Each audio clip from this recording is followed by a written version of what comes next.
رسول کریم صلی اللہ علیہ وسلم عرب کی کواری لڑکیوں سے زیادہ حیا والے تھے. کواری لڑکیوں سے زیادہ حضور حیا فرمایا کرتے تھے. جب خانہ کعبہ کی مکہ شریف میں تعمیر ہو رہی تھی نا، اہل عرب اس کو تعمیر کر رہے تھے، تو نبی پاک صلی اللہ علیہ وسلم اپنے چچا حضرت عباس کے ساتھ خانہ کعبہ کی تعریف میں مصروف تھے. تو عرب کے لوگ چونکہ لمبا کرتا پہنتے تھے پیروں تک، تو نیچے اگر کسی وقت کوئی چیز نہیں بھی ہوتی تھی تو کسی کو وہ نظر نہیں آتی تھی، چونکہ پردہ رہتا تھا، ایک لمبا کرتا پہنا ہوا ہوتا تھا. تو جب بچے، سرکار کی عمر مبارک بھی ابھی تھوڑی تھی، تو اس طرح بچے جب نکلتے تو وہ کئی دفعہ اپنی تہمت اتار دیتے نیچے سے، اور کوئی مزدوری کرنے لگتے تو 3-4 طے کر کے نا تہمت کی کندھے پہ رکھ لیتے. جس طرح کبھی دیہاتوں میں لوگ کپڑا سر پہ رکھتے تھے کہ اوپر اگر کوئی وزنی چیز رکھیں گے تو وہ تکلیف نہیں دے گی. نبی پاک صلی اللہ علیہ وسلم بھی سب لوگوں کے ساتھ خانہ کعبہ کی تعمیر میں شامل تھے. تو حضرت عباس رضی اللہ تعالیٰ عنہ نے کہا حضور سے، ابھی اعلان نبوت بھی نہیں فرمایا تھا، بھتیجے آپ بھی تہمت اتاریے، یہ صحیح مسلم میں حدیث موجود، اور اس کو کندھے پہ رکھ لیجیے، آپ اینٹیں اٹھا کے لا رہے ہیں تو ذرا آپ کو تکلیف نہیں ہوگی. تو سرکار دو عالم صلی اللہ علیہ وسلم سے یہ بات کہی، اور پھر جلدی سے حضور کی تہمت کو نکال کے نا، حالانکہ لمبا کرتا پہنا ہوا ہے، تو وہ جیسے ہی ان کے کندھے پہ رکھا اینٹیں رکھنے کے لیے، تو سرکار تو زمین پہ گر گئے، بے ہوش ہو گئے، آنکھیں آسمان کی طرف، اور پھر حضور پکار رہے ہیں آزاری آزاری آزاری، میرا تہمت دے دو، میرا تہمت دے دو. کبھی کوئی شخص اس وجہ سے بھی بے ہوش ہوا ہے کہ میرے وجود سے کپڑا اتر گیا ہے؟ حالانکہ سرکار پر وہ بے ہوشی بھی نبی پاک کا وہ جو غلبہ ہے نا شرم و حیا کا، اس کی وجہ سے ہوا. ورنہ تو حضور فرماتے ہیں کہ میری آنکھیں سو جاتی ہیں، دل تو میرا اس عالم میں بھی جاگتا رہتا ہے. تو سرکار زمین پہ تشریف لے آئے، آنکھیں میرا تہمت دے دو، میرا تہمت دے دو. تو جلدی سے انہوں نے تہمت دیا تو حضور نے باندھ لیا. پھر طبیعت مبارک میں تسلی ہوئی. یعنی ہم اس رسول کے غلام ہیں کہ جن کے تو وجود سے کپڑا اتر جائے تو حضور برداشت نہیں کرتے، قبول نہیں فرماتے، تکلیف شروع ہو جاتی. لیکن یہاں نوجوان ہیں اور بڑا قد کاٹ ہے اور بڑے بڑے سمجھدار لوگ ہیں، گرمی آتی ہیں تو شارٹ کپڑے پہن کے گھومتے ہیں. ان کو خیال نہیں کہ یہ وہ والا لباس ہے جو باہر تو کیا گھر میں اماں کے سامنے نہیں پہننا چاہیے، بہنوں اور بیٹیوں کے سامنے نہیں پہننا چاہیے. آپ کی گفتگو میں شرم و حیا ہو، آپ کے لب و لہجے کے اندر حسن ہو.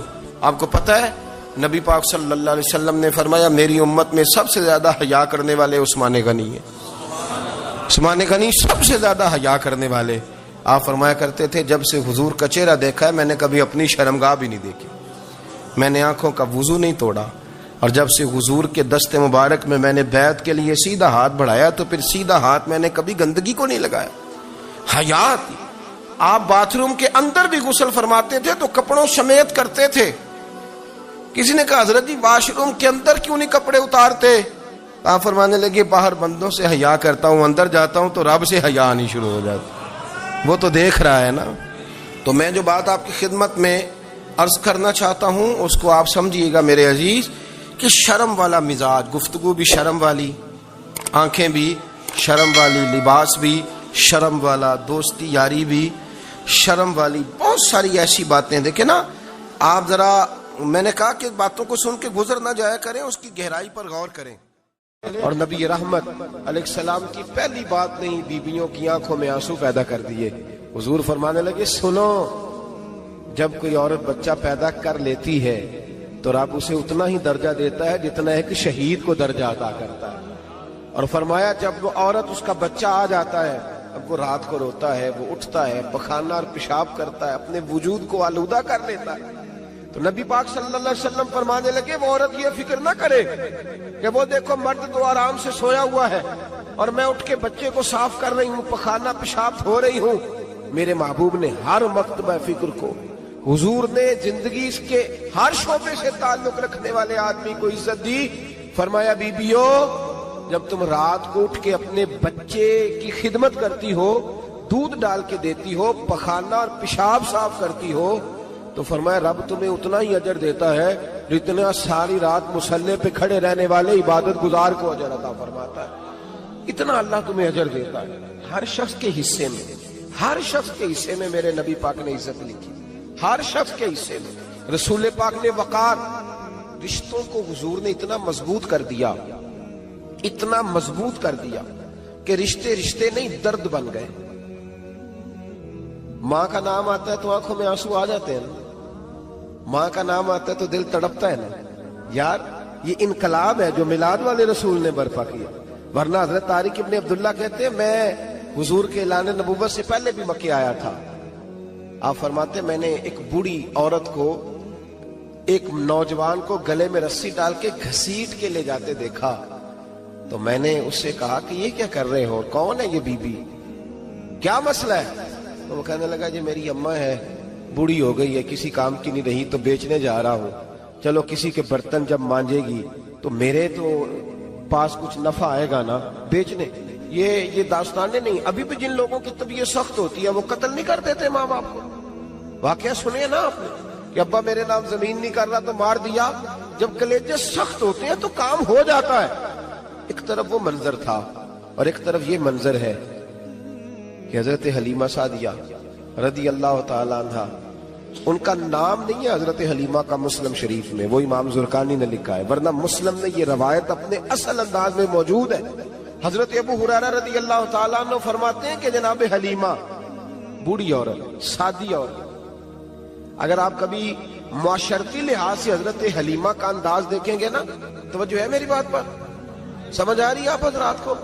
جو ہمارا معاشرتی ماحول ہے نا، معاشرتی ماحول، تو حضرت حلیمہ سعدیہ رضی اللہ تعالیٰ عنہ کی حیثیت آج کے معاشرے میں اگر دیکھی جائے تو ایک آیا، بچوں کو پالنے والی آیا نہیں ہوتی، وہ آیا تھی۔ اسکول میں ایک آیا ہوتی ہے، جب بچہ چھوٹے ہمارے پرائیویٹ سکولز میں بچے جاتے ہیں تو عورت سنبھالتی ہے، دودھ ڈال دیتی ہے، کئی دفعہ فیڈر بھی پلا دیتی ہے، بچہ اگر پخانہ پیشاب کرتا ہے تو خدمت کرتی۔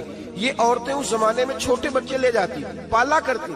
تو بتانا دائی کی، آیا کی، میں مثال دے رہا ہوں، اور نرس کی کیا حیثیت ہے معاشرے میں۔ اور حضرت حلیمہ سعدیہ جب نبی پاک کو واپس لے کے آئی تھی تو چلو کچھ نہیں، لیکن نہ کچھ معاوضہ بھی انہیں حضرت عبد المطلب نے عطا کیا تھا، جناب آمنہ نے انہیں کچھ، ایک معنی یہ بھی ہو سکتا تھا کہ پیسے دے کے یہ کام کرایا، معنی ہو سکتا تھا۔ آج جو گھر میں اماں برتن دھوتی ہے اس کی کیا حیثیت ہوتی ہے؟ وہ تو بیچاری جن برتنوں کو دھو کے ہمیں دیتی ہے، بعد میں انہی برتنوں میں ہم انہیں کھانا کھانے کی اجازت نہیں دیتے۔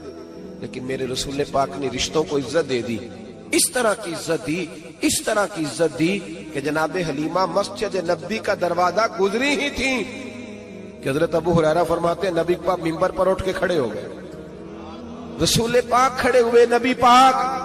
میں کبھی کبھی یہ روایت دیکھتا ہوں تو میرا دل کرتا ہے میں اپنے آپ سے پوچھوں، میرا دل کرتا ہے میں اپنے یاروں دوستوں خطباء سے، واعظین سے، پیروں سے، مشائخ سے پوچھوں کہ تو بھی بتا، جب تو شاگردوں کو پڑھا رہا ہوتا ہے اور تیرے ابا جی آتے ہیں تو کبھی اٹھ کے کھڑا ہوا ہے؟ اپنے جیسے لوگوں سے، اچھے علماء کی بات نہیں کرتا، کبھی سوال کرو۔ یہ بڑا مشکل کام ہوتا ہے، بڑا مشکل کہ عالم دین تقریر کر رہا، والد آ جائے، بندہ اٹھ کے کھڑا ہو۔ لیکن رسول پاک نے عزتیں دی، وقار دیا۔ جناب حلیمہ داخل ہوئی تو حضور منبر پہ کھڑے ہوئے اور اتنی تیزی سے حضور آگے بڑھے، اپنی چادر کو اتارا اور پھر میرے رسول نے زمین پہ بچھایا، اور پھر حضرت حلیمہ سعدیہ بیٹھ گئی۔ اور جناب ابو ہریرہ فرماتے جتنی دیر نبی پاک ان کے سامنے بیٹھے رہے، اتحیات کی حالت میں بیٹھے رہے۔ حضور نے رشتوں کو وہ وقار دیا، وہ حسن دیا کہ رشتے درد بن گئے ہیں۔ اب ماں کا نام دل میں بعد میں آتا ہے، زبان میں بعد میں آتا ہے، آنسو پہلے آتے ہیں۔ اب ماں کا رشتہ ایک وقار ہے، ایک حسن۔ الحاوی للفتاوی میں امام جلال الدین سیوطی رحمت اللہ لکھا ہے، فتح مکہ کے بعد نا کمال ہو گیا، وَرَأَيْتَ النَّاسَ يَدْخُلُونَ فِي دِينِ اللَّهِ أَفْوَاجًا، فوجوں کی فوجیں دین میں آ گئی۔ ایک زمانہ تنہائیوں کا ہوتا ہے، ایک عروج کا ہوتا ہے۔ عروج کے زمانے میں بڑے تعلق، بڑے رش، بڑی باتیں۔ اب حال یہ تھا فتح مکہ کے بعد کہ پہلے تو ایک آدھ آدمی کلمہ پڑھتا تھا، فوجوں کی فوجیں آتی۔ ایک دن نہ نبی پاک نماز پڑھانے آئے مسجد میں، میرے نبی پاک صلی اللہ علیہ وسلم جب مسجد میں آئے تو مسجد کھچا کھچ بھری ہوئی، گلیاں بھی بھری، 10,000 کے قریب لوگ مدینے میں جمع ہیں حضور کے پیچھے نماز پڑھنے کے لیے۔ پڑھیے صلی اللہ علیہ وسلم۔ نبی پاک صلی اللہ علیہ وسلم تشریف لائے نا، جیسے ہی مسجد میں داخل ہوئے تو 10,000 کا مجمع اٹھ کے کھڑا ہو گیا. ہمارے لیے لوگ کھڑے ہوتے ہیں تو ہماری آنکھیں پرنم نہیں ہوتی، بلکہ ہم اپنا حق سمجھتے ہیں. ہم کہتے ہیں ان کا بنتا ہے کھڑے ہونا.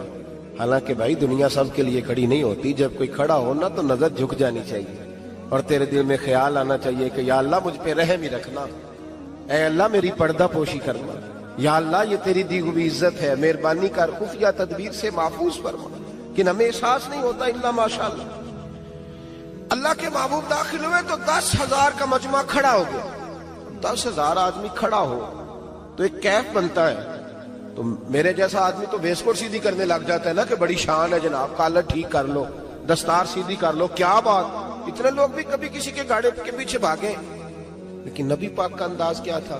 رسول پاک کی آنکھوں میں آنسو آ گئے. 10,000 آدمی کھڑا ہوا، حضور رو پڑے اور اتنا روئے کہ جناب ابو ہریرہ رضی اللہ تعالی عنہ فرماتے ہیں کہ میں نے نبی پاک کے سینے سے آواز نکلتی دیکھی. جب آدمی زیادہ روتا ہے تو سینے سے آواز آتی. حضور روئے کہ سینے سے آواز آئی. آپ فرماتے ہیں پھر حضور نے آنسو پوچھے، پھر نماز مکمل ہوئی. جب لوگ چلے گئے تو حضرت ابوبکر صدیق اٹھ کے قریب گئے، کہا یا رسول اللہ صلی اللہ علیہ وسلم آج کوئی وجہ نہیں تھی رونے کی، آپ آئے ہیں اور رونا شروع کر دیا. تو میرے محبوب فرمانے لگے آج جب میں نے اپنی وہ شانیں دیکھی، وہ مقام دیکھا تو مجھے اپنی اماں کی یاد آ گئی. ماں کی یاد، رشتوں کو وہ عزت دی، وہ وقار دیا، وہ حسن دیا. کہاں نماز کے لیے لوگوں کا کھڑا ہونا اور کہاں اماں کی بات چھیڑ دینا. میرے حبیب فرمانے لگے مجھے اپنی اماں آمنہ کی بات یاد آئی. میری ماں نے تو وہ دور دیکھا تھا جب وجود پہ کپڑے بھی پورے نہیں تھے، دل کرتا تھا آج اماں موجود ہوتی، میں نماز پڑھانے آتا، اللہ اکبر کہہ کے نیت باندھتا، سبحانک اللہ کے بعد سورہ فاتحہ پڑھتا اور سورہ فاتحہ مکمل پڑھ لیتا کہ میری اماں آمنہ کو کوئی کام یاد آتا. وہ پردہ سرکا کے کہتی بیٹا محمد میری بات تو سننا. تو محبوب فرماتے اللہ کی عزت کی قسم میں نماز چھوڑ دیتا، پہلے ماں کی بات سن کے آتا. میں چھوڑ دیتا نماز. وقار دے دیا، وقار، وہ حسن بخشا، وہ توانائی بخشی.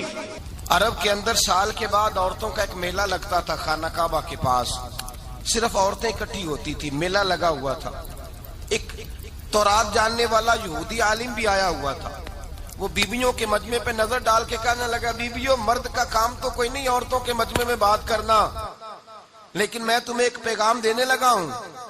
اللہ کے آخری رسول جو مکے میں پیدا ہونے والے ہیں ان کے آنے کا وقت قریب آ گیا ہے. وہ بیوی بڑی خوش نصیب ہوگی جنہیں ان کی رفاقت ملے گی. عورتوں نے جب دیکھا کہ مرد آ گیا عورتوں کے میلے میں تو انہوں نے ڈانٹا جھڑکا، کہا چل اٹھا اپنی کتابیں اور نکل جا. حضرت خدیجہ کہتی ہیں باقیوں نے ڈانٹا پر میں نے بات پلے سے باندھ لی.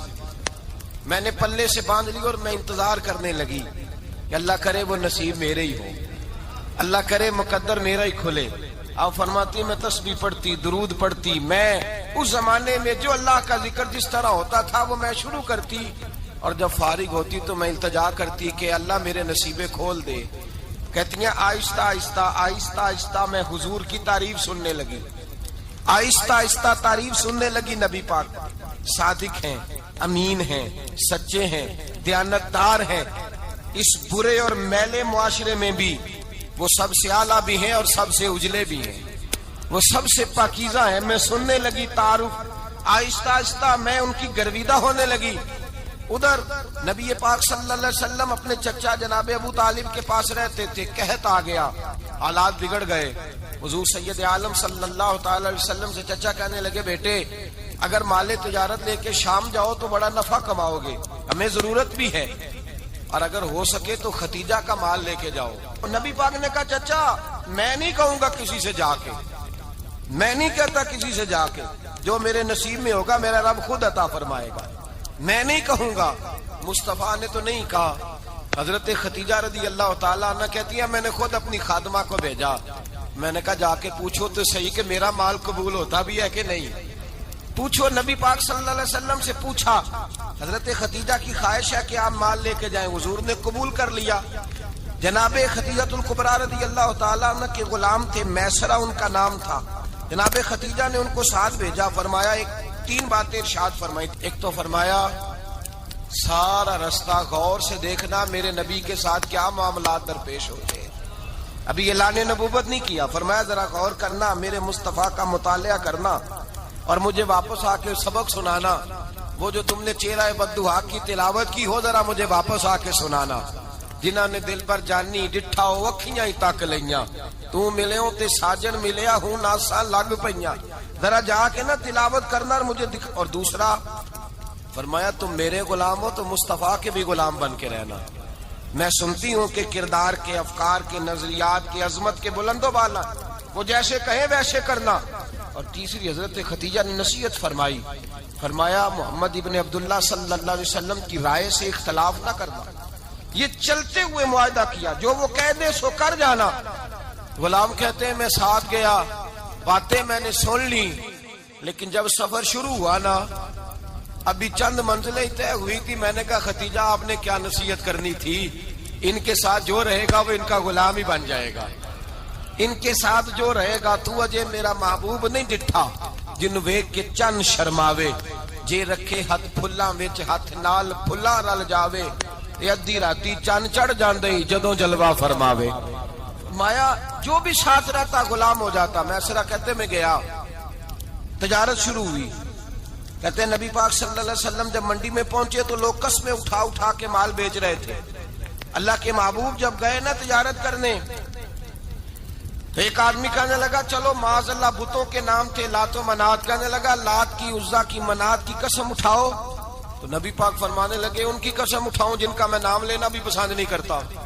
ابھی اعلان نبوت نہیں کیا. اور فرمایا ویسے بھی میں قسم دے کے مال نہیں بیچتا، خریدنا ہے تو خریدو، نہیں خریدنا تو نہ خریدو. کہتے ہیں لوگ قسمیں اٹھا اٹھا کے پیچھے جاتے تھے، پر میرے نبی جس سے رخ پھیرتے تھے وہ نبی پاک کے پیچھے ہو جاتا تھا. ماتے کئی گنا زیادہ نفع کمایا. ہم رستے میں تھے، حضور ایک درخت کے نیچے آرام کرنے لگے. ایک عیسائی راہب غار میں بیٹھا تھا، نکل کے آ گیا. مجھ سے کہنے لگا مجھے وہ جانتا تھا. میں سنا یہ کس کو ساتھ لائے، یہ کون ہے؟ میں نے کہا اہل قریش کے ایک معزز آدمی ہے. کہنے لگے یار جس درخت کے نیچے یہ لیٹے ہوئے ہیں یہاں عام آدمی نہیں لیٹ سکتا، یہاں وہی لیٹے گا جو اللہ کا سچا رسول ہوگا. یہاں دوسرا کوئی لیٹ ہی نہیں سکا. یہ رسول ہے، ان کا خیال رکھنا، خیال رکھنا. کاش میں اس وقت تک زندہ رہوں جب یہ نبوت کا اعلان کریں. میں ایسا کہتے ہیں میں غلام ہو گیا. نبی پاک صلی اللہ علیہ وسلم کی ادائیں مجھے بھانے لگی. جب واپسی پہ نکلے تو گرمی بڑی شدید تھی. فرماتے ہیں جب دھوپ تیز ہوتی تو بادل کا سایہ آ کے حضور پہ سایہ کر دیتا. بادل کا ٹکڑا نبی پاک پہ. اللہ جانے کہاں بیٹھ کے لوگوں نے کتابیں پڑھی ہیں جو کہتے ہیں 40 سال کے بعد نبی بنے تھے. پتہ نہیں کہاں بیٹھ کے کتابیں پڑھی ہیں. ہم نے تو جو سیرت پڑھی ہے وہ بتاتی ہے کہ تیری حیات پاک کا ہر لمحہ پیغمبر لگے، ہر لمحہ پیغمبر لگے. یہاں تو وہ لوگ جو کئی سال پہلے 20 اور 25 سال پہلے حضور سید عالم صلی اللہ علیہ وسلم کی رفاقت میں رہے وہ اعلان کر رہے. لوگ پتہ نہیں کہاں بیٹھ کے کتابیں پڑھتے ہیں، کہاں بیٹھ کے. میرے نبی پاک سے صحابہ نے پوچھا حضور آپ کب نبی تھے؟ فرمایا ابھی آدم کی مٹی گوندی جا رہی تھی، ابھی آدم کی مٹی گوندی جا رہی تھی، میں تب بھی اللہ کا رسول تھا. میرے بھائی نبی رحمت سید عالم صلی اللہ علیہ وسلم کے غلام حضرت خدیجہ کے غلام کہتے ہیں واپس آیا. اور پہلے بھی کئی دفعہ حضرت خدیجہ کا مال گیا تھا، بڑے نفع آئے تھے، پر جو نفع اس سال آیا وہ پہلے کبھی نہیں آیا تھا. کہتے ہیں مجھ سے حضرت خدیجہ کی سہیلی بھی بیٹھی تھی، میں بھی آ گیا. اور جناب خدیجہ کی سہیلی کہنے لگی چل مال کے بارے میں کچھ بتا، کتنا بکا؟ میں نے کہا مال چھوڑو، مصطفیٰ کی سنو. اور پھر کہتی چلو ٹھیک ہے، بادل سایہ کرتا تھا، چلو ٹھیک ہے. تم سے راہب نے پوچھا تھا یہ صحیح ہے، انہوں نے تیری سارے رستے بڑی خدمت کی، تیرا بڑا خیال رکھا، پر یہ بھی بتا تجارت کیسے ہوئی؟ تو میں سر کہنے لگا زندگی میں نے بھی ساری گزار دی ہے، پر اس رسول کے ساتھ 4 دن ہی گزارے ہیں. حد ہو گئی مجھ سے، اور کچھ نہ پوچھو، اور کچھ نہ پوچھو. آ میرے دل آمنہ کے لال کی باتیں کرے، اور کچھ نہ پوچھو. بس ذکر ان کا چھیڑیے ہر بات پر، اور چھیڑنا شیطان کا عادت کیجئے. بس مجھے حضور کے تذکرے بیان کرنے ہیں، ذکر مصطفیٰ کرنا ہے. حضرت خدیجہ الکبریٰ بڑی متاثر ہوئی. کہتی ہیں مجھے درجنوں لوگوں نے پیغام نکاح دیا تھا پر میں نے سنی نہیں تھی. میں نے نفیسہ کے ہاتھ پیغام بھیجا. میں نے کہا میری عمر 40 سال ہے، ان کی 25 سال ہے، اور میرا احوال اور طرح کا ہے. وہ شہنشاہ ہے، جا کے پوچھو تو صحیح. بھلا میں قبول ہوتی ہوں؟ پوچھو۔ نفیسہ کہتی ہیں میں آئی تو وہ خاتون جن کے لیے لوگ بڑے بڑے قریش پیغام دیتے تھے، پیغام لے کے آئی تو رسول پاک نے عجیب رنگ بیان کیا اپنی سیرت کا۔ جب میں پہنچی میں نے کہا ختیجہ نکاح کرنا چاہتی ہیں؟ نفیسہ کہتی ہے میرا خیال تھا کہ کوئی اور ہوتا تو کرسی سے اٹھ کھڑا ہوگا، فوراً کہے گا اچھا جلدی کرو بات کرو۔ جب میں نے آ کے کہا نا حضور ختیجہ نکاح کرنا چاہتی ہے تو نبی پاک نے میری طرف دیکھا، فرمایا وہ کہتی ہیں کہ تم کہتی ہو؟ کہا وہ کہتی ہیں۔ تو حضور نے فرمایا ٹھہر جاؤ، میں اپنے چچا سے پوچھ کے بتاؤں گا، میں مشورہ کروں گا، میں پوچھ کے بتاؤں گا۔ آج بچوں کو کچھ سبق بڑے یاد ہیں، کہتے ہیں پسند کی شادی کرنا حضرت صاحب ناجائز ہے، پسند کی شادی کرنا کوئی ناجائز ہے؟ اور میں نے کہا بھائی صرف ایک ہی جائز چیز رہ گئی اور کوئی شے جائز نہیں، یہ ایک ہی جائز چیز ہے جس کا فتویٰ سارے نوجوان پوچھتے پھرتے ہیں، سارے رانجے بنے پھرتے ہیں، مجنوں بنے پھرتے ہیں، سارے مئی وال ہو گئے۔ اللہ پاک کو ہدایت کی توفیق عطا فرمائے۔ سارے اس بری لت کا شکار ہو گئے۔ او بھائی نبی پاک سوائے خدا کے کسی کے پابند نہیں، لیکن میرے مصطفیٰ نے اپنی امت کو یہ درس دیا ہے کہ جو بڑوں کے شفقت کے سائے میں چلتا ہے اللہ اس کی مدد فرمایا کرتا ہے۔ تجھے کیا پتا تیرا اچھا بھلا کس بات میں؟ کہا نکاح کرنا چاہتی ہوں، فرمایا چچا سے پوچھ کے بتاؤں گا۔ ختیجہ رضی اللہ تعالیٰ عنہ کہتی ہیں انہوں نے پوچھا، جناب ابو طالب کہنے لگے یہ تو خوش قسمتی ہے کہ ہمیں ایسی بہو مل جائے جس کے کردار میں، افکار میں، نظریات میں اتنی نفاست۔ مصطفیٰ کریم کے ساتھ نکاح ہوا، قربان جائیں۔ حضرت ختیجۃ الکبریٰ کی شادی ہوئی تو بھائی بڑا مشکل ہوتا ہے، بڑا مشکل ہوتا ہے اپنے آپ کو ڈھالنا، لیکن جناب ختیجہ کی زندگی اٹھا کے دیکھو، میں یہ نہیں کہہ سکتا وہ کروڑ پتی تھی، ارب خرب کی میں بات ہی نہیں کر سکتا، اور 20 نوکرانیاں تھیں ان کے پاس، درجنوں ان کے پاس غلام تھے، لیکن جب رسول اللہ کے دروازہ نور پہ آئی ہیں، انہوں نے میرے نبی کے گھر میں جھاڑو بھی دیا ہے، انہوں نے حضور کے کپڑے بھی دھوئے ہیں، انہوں نے رسول اللہ کے لیے اپنے ہاتھوں سے کھانا بنایا، انہوں نے دیکھا کہ نبی پاک صلی اللہ علیہ وسلم کو دولتوں سے، تجارتوں سے، سرمایے سے پیار نہیں، جتنی دولت تھی شام کو لا کے قدموں میں رکھ دی، کہا محبوبہ جب میں تیری ہوں تو میری ہر شے ہی آپ کی ہے۔ چند دنوں میں حضور نے ساری چیزیں دے دی اللہ کے رستے میں، ہر چیز نبی پاک نے دے دی۔ حضرت ختیجہ الکبریٰ کا حال یہ تھا کہ ایک جوڑا رہ گیا، کئی جگہ سے پیوند لگے ہوئے، میں گڈی ہاتھ ڈور سجن دے او جنج رکھے اونج رہنا واجب نہیں جے وچ شریعت مندہ قسم نو کہنا، بس ٹھیک ہے جس حال میں محبوب راضی ہیں، کہا ہر چیز قدموں میں رکھ دی اور حضور کے ہر رشتے کا خیال کیا، نبی پاک کی ہر خواہش کا۔ عورتیں بالخصوص میری بات پہ توجہ کریں جو عرض کرنے لگا ہوں، آگ لگی ہوئی ہے گھروں میں، فساد ہے، لڑائی ہے، جھگڑا ہے، دنگا ہے، یہ تیرا رشتہ دار وہ میرا رشتہ دار، جب تیرے آتے ہیں تو روٹیاں جلدی پکتی ہیں، جب میرے آتے ہیں تو بیماریاں بڑی ہوتی ہیں، تیرے میرے کا جھگڑا۔ آؤ میرے مصطفیٰ کریم سید عالم کا بھی حال دیکھو، حضرت حلیمہ سعدیہ ملنے آئی، شادی کو کچھ دن گزرے تو حلیمہ سعدیہ ملنے آئی۔ حضرت حلیمہ سعدیہ سگی اماں نہیں رضائی اماں ہے، یہاں تو سگی اماں برداشت نہیں ہوتی، سگی اماں، اور وہ بہو سوچتی نہیں بات کرتے ہوئے، سوچتی نہیں، وہ سوچتی نہیں کہ کس کے بارے میں بات کر رہی ہے، اسے پتہ ہی نہیں کہ تجھے تو پلا پلایا یہ ملا ہے نا، کبھی اس کی اماں سے پوچھ اس نے کتنی تکلیفیں برداشت کی، اس سے پوچھ کس دقت میں، کس آزمائش میں اس بچے کو پروان چڑھایا ہے۔ تو آج مالک بنی ہے تو تو رنگ ہی بدل گئی ہے، اور بچہ بھی بیوی کے ساتھ مل کر کے اماں کی غیبت کرتا ہے، سوچتا ہی نہیں کہ بات کس کی ہو رہی ہے، اسے خیال ہی نہیں آتا۔ حضرت حلیمہ سعدیہ رضائی ماں ہے، جب تشریف لائیں تو مصطفیٰ کریم نے فرمایا ختیجہ یہ میری اماں ہے۔ جناب حلیمہ سعدیہ کہتی ہیں میں گھر میں رہی، میری خدمت کی، مجھے کھانا پکا کے دیا، بستر بچھا کے دیا، کپڑے لے کے دیے، اور جب میں جانے لگی تو کہنے لگی آپ میرے مصطفیٰ کی اماں ہیں، پہلی دفعہ آئی ہیں، تھوڑا سا تحفہ نہ دے دوں؟ میں نے کہا جیسے مرضی۔ حضرت حلیمہ کہنے لگی تو جناب حلیمہ سعدیہ کو 40 بکریاں اور 1 اونٹ تحفے میں عطا فرمایا۔ اور یہ جو بی بی آ کے مالی بنی ہے نا آج، جس درخت کی چھاؤں میں تو بیٹھی ہوئی ہے نا، اگر تو سمجھے تو اصل احسان اس ماں کا ہے جس نے یہ پروان چڑھا کے تجھے دیا ہے۔ اصل نیکی اس اماں کی ہے جس نے تیرے سر پہ یہ سرتاج رکھا ہے، اور تو اس ماں کو ہی بھول گئی ہے۔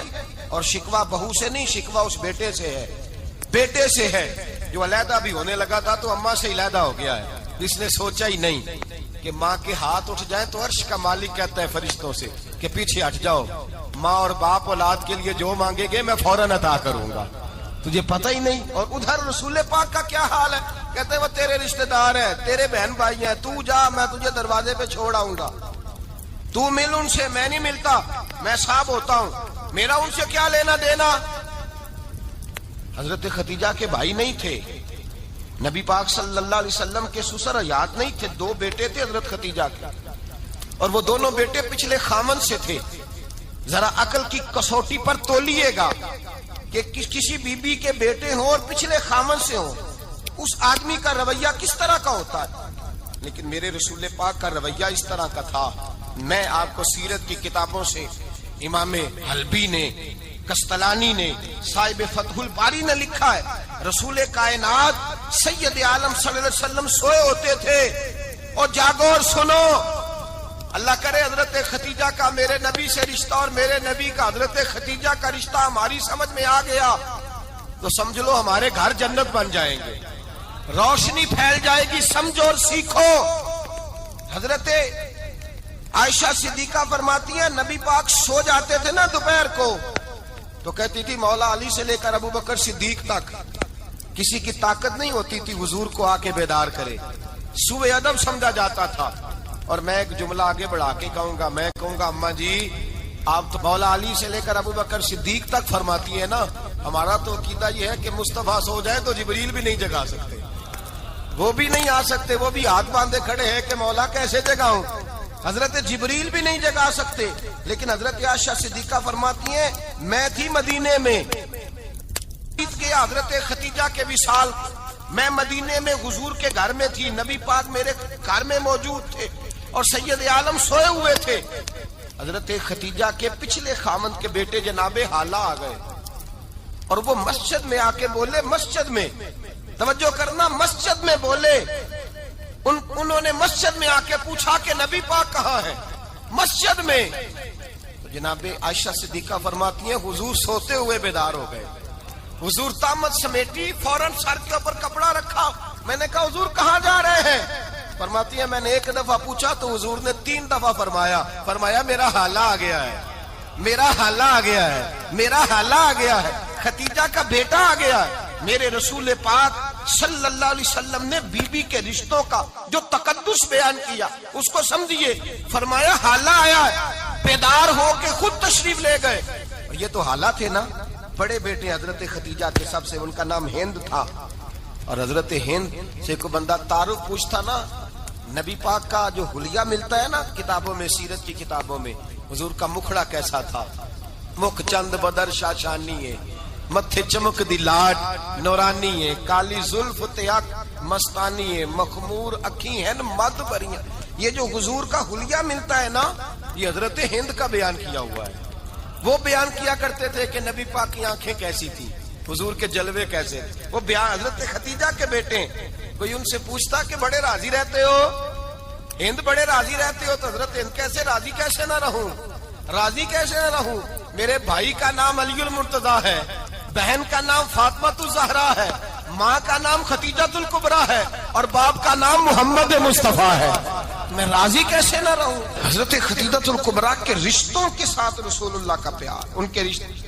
کنز المال میں حضرت عائشہ صدیقہ کی حدیث ہے، جناب عائشہ فرماتی ہیں دوپہر کو حضور آرام کرتے تو کوئی آیا نہیں کرتا تھا، ایک دن ایک بوڑھی آ گئی دروازے پہ، اس نے چھڑی پکڑی ہوئی، کہتے ہیں وہ اندر آئی تو نبی پاک بڑی تیزی کے ساتھ اٹھے، حضور سید عالم نے قریب بٹھایا، دیر تک حضور باتیں کرتے رہے، دیر تک گفتگو ہوتی رہی۔ فرماتے ہیں حضور نے اسے کوئی اضافی وقت دیا، عام صحابہ اس وقت آتے نہیں تھے، حضور کے آرام کا وقت تھا، اضافی وقت دیا نبی پاک نے۔ اور فرماتے ہیں جب وہ جانے لگی تو نبی پاک نے تحفے بھی عطا فرمائے، اور پھر ایک غلام سے، حضرت بلال سے یا کسی غلام سے فرمایا کہ ساتھ جاؤ اور گھر چھوڑ کر کے آؤ۔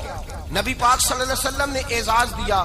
حضرت عائشہ صدیقہ فرماتی ہیں دیر تک ملاقات بھی، تحفے بھی، انفرادی ملاقات۔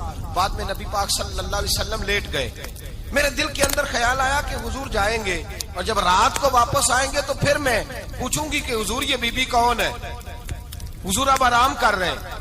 فرماتی ہیں میرا خیال تھا کہ یہ سوال شام تک میرے ذہن میں رہے گا کہ یہ کون ہے، آپ نے بڑا اعزاز دیا، دروازے تک چھوڑنے گئے۔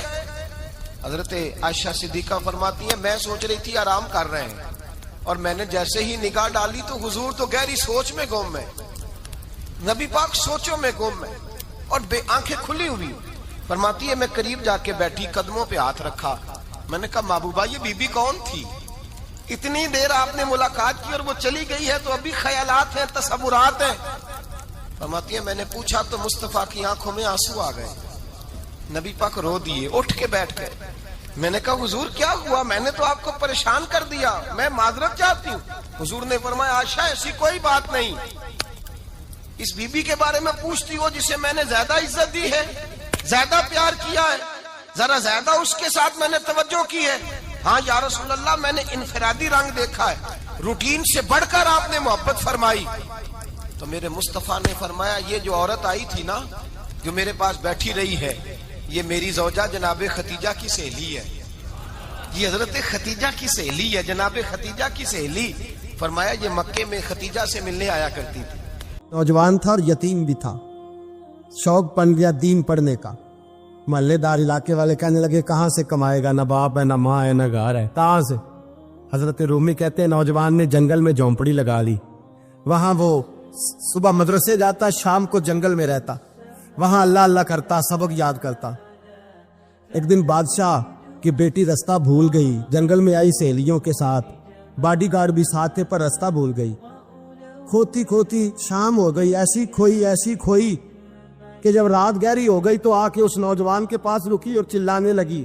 شیر کے دھاڑنے کی آواز آتی ہے، بھیڑیے کے بولنے کی آواز آتی ہے، نوجوان اکیلا، سہیلیاں بچھڑ گئیں، گارڈ بچھڑ گئے۔ کہنے لگی میں پریشان ہوں، مجھے جگہ مل جائے گی۔ نوجوان کہتا میں نے شہزادی دیکھی اور مجھے بھی پتا تھا کہ گھر ایک ہی ہے اور آنکھ کو اندر سے دروازہ بھی بند کرنا پڑتا ہے، جنگل جانور بھی آ جاتے ہیں۔ کہتے میری چھوٹی سی کٹیا میں جھونپڑی میں وہ آئی، رو کے کہنے لگی سہارا کوئی نہیں، اگر میں پیچھے نکلوں گی تو بھیڑیے کھا جائے گا۔ کہتے میں نے اسے جگہ دے دی، اکیلی عورت، چراغ جل رہا ہے، سبق یاد کر رہا ہوں۔